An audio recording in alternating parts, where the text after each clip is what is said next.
સુરત મહાનગરપાલિકાના કતારગામ ઝોન દ્વારા સંતોષીનગર સોસાયટી પાસે જાહેર રસ્તા પર થયેલા લારી ગલ્લાવાળાઓ અને પાથરણાવાળાઓના દબાણ દૂર કરાયા હતા।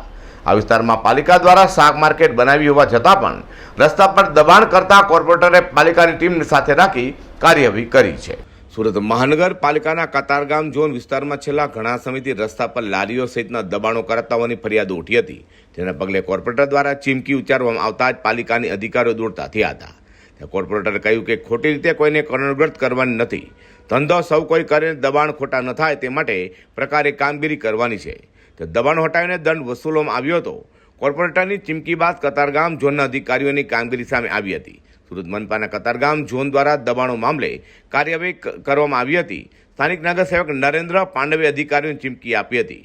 અધિકારીઓ કામગીરી નહીં કરે તો એક્શન લેવાની ચીમકી પણ નરેન્દ્ર પાંડવે આપી હતી। પણ એવું છે, મારા વોર્ડમાં લગભગ 15 વર્ષથી સમસ્યા હતી। એમાં આજુબાજુ સોસાયટીઓના પ્રમુખોની મોટી સમસ્યા છે અને ટ્રાફિકની બી સમસ્યા છે। આજે સુરત મહાનગરપાલિકાએ અમે કરોડો રૂપિયાના ખર્ચે જગ્યા અને શાક માર્કેટ બનાવેલ છે, તો શું કામ નથી બેસતા? જે બેસાડવાની જવાબદારી આવે છે સુરત મહાનગરપાલિકાના કર્મચારીઓની આવે છે, નથી અમારી કોર્પોરેટરની આવતી।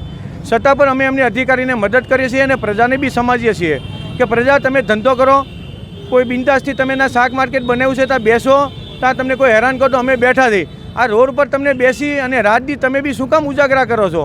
આજે તમે દુકાનોની કાર્યવાહી કરવામાં આવી, ખાસ કરીને સંતોષી આજે મારા વોર્ડ વિસ્તારમાં લગભગ 8 દુકાનના સીલ માર્યા છે એવું અધિકારીશ્રીએ કીધું છે, અને પાર્વતી સંતોષીમાં આજે એકેય સીલ માર્યા નથી। પણ એ લોકોને કીધું છે કે જો દુકાનની આગળ કોઈ લારીવાળા ઊભા રહેશે તો કાલે એમને સીલ મારવામાં આવશે।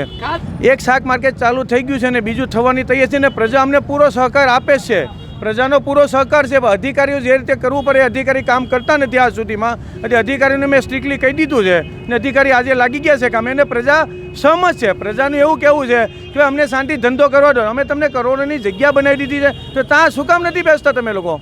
વોર્ડ નંબર 7માં લાખો રૂપિયાના ખર્ચે બનાવેલું શાક માર્કેટ ખાલી ખમ છે, જે રોડ પર આડેધડ શાકભાજીવાળાના દબાણો લઈને કાર્યવાહી કરવાની માંગ ઉઠી છે।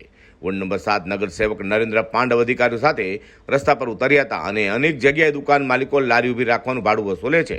પાલિકા કર્મચારીઓ દ્વારા રોડ પર પાથરણાવાળાઓનો સામાન જપ્ત કરી વહીવટી ચાર્જ વસૂલવામાં આવ્યો હતો। અઝર કુર્સી સાથે પ્રકાશવાળા।